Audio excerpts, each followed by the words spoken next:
The detective asked, "What is it actually like?" "Not the history. Not the account. What is the experience of it?" The man across the table was quiet for a longer moment than any of his other pauses. Then he spoke. "The first thing," he said, "is that the long life is not a continuous experience.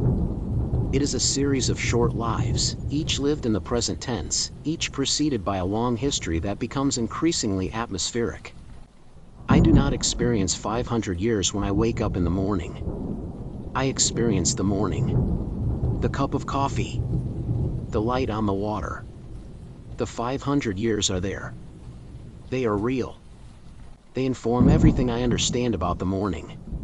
But they are not the immediate experience." The detective asked, "What happens to the years that are no longer immediate?" "They erode," he said. "The names go first. Not the people. The names. I remember that I have known someone. I remember what it felt like to know them. I cannot find the name." He looked at his hands. "There are people I loved in the 17th century whose names I cannot now recover. I know I love them. I know the quality of it. I cannot find the name." A long silence. "What remains," he said, "is the impression. The emotional truth of the person. Preserve the way a landscape preserves the impression of everyone who has ever stood in it. Not the specific details. The truth." The detective was very still.